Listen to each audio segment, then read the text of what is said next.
नमस्कार मैत्रिणींनो, आस्वाद गुड टेस्टमध्ये आपले खूप खूप स्वागत आहे।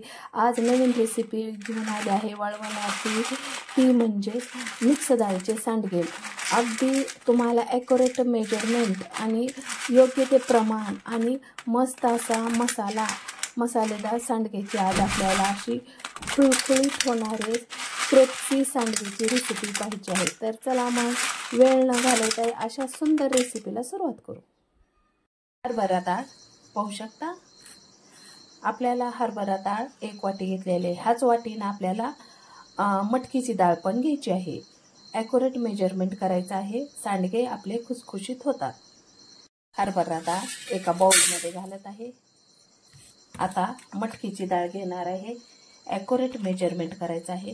पाहू शकता मटकीची डाळ अशी असते, अशा प्रकारे तीही 1 वाटी घेतली आहे, तीही आपल्याला ह्याच्यात टाकायची आहे। आता आपल्याला मूग डाळ घ्यायची आहे। मूग डाळ आपल्याला निम्मी घ्यायची आहे। मूग डाळ अर्धी वाटी घ्यायची आहे। पाहू शकता ॲक्युरेट मेजरमेंट नुसार, आणि ते आपल्याला ह्या बाउलमध्ये घालायचे आहे। उडीद डाळ हे अर्ध्यापेक्षा कमी घ्यायची आहे। अशा प्रकारे आपल्याला हे मिक्स डाळ करून घ्यायची आहे। आता मी 2 पाण्याने स्वच्छ धुणार आहे। 2 पाण्याने स्वच्छ धुतले आहे ही डाळ, पाहू शकता।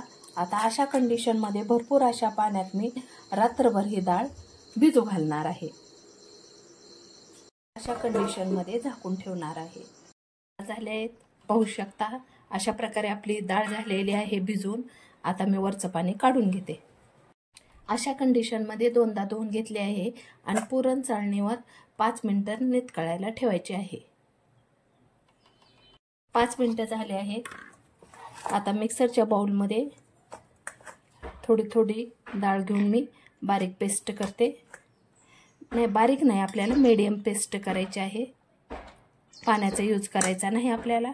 अशा प्रकारे मध्यम पेस्ट करून घेतलेले आहे, जास्त मोठाडी नाही जास्त बारीकही नाही। आता अशाच कंडिशनमध्ये पूर्ण मी स्टेप बाय स्टेप डाळ दळून घेते पूर्ण।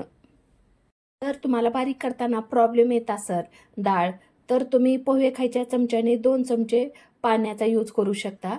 पाणी अतिशय कमी असं वापरायचं आहे।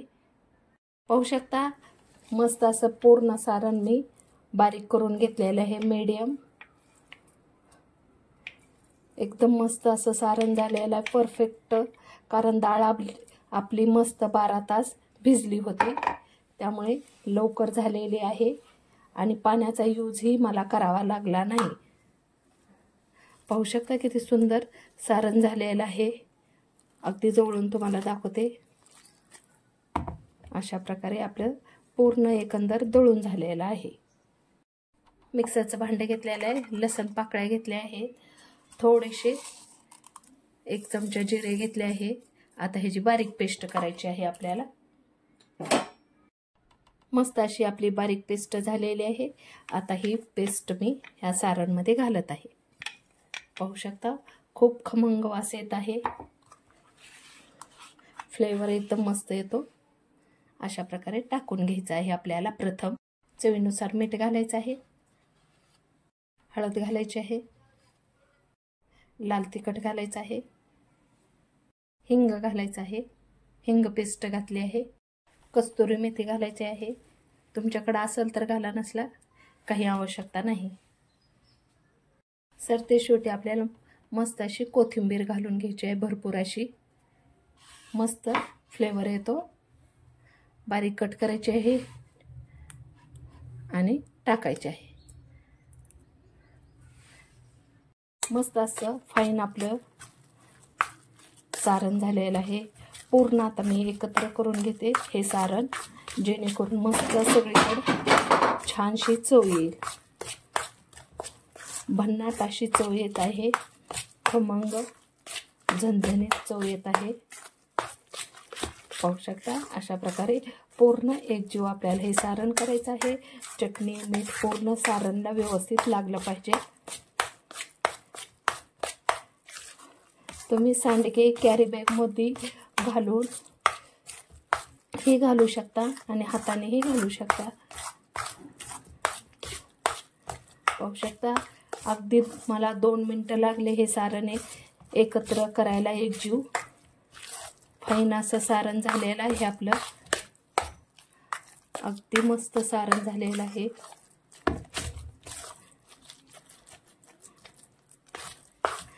चला आता आपण घालून घेऊ. पाहू शकता अशा प्रकारे मस्त असे आपण सांडगे घालणार आहोत. अतिशय मुलायम असं सारण झालेलं आहे. अशा प्रकारे अगदी 5 बोटाने सहज तुम्ही घालू शकताल. अशा प्रकारचे आता मी पूर्ण सांडगे घालून घेते.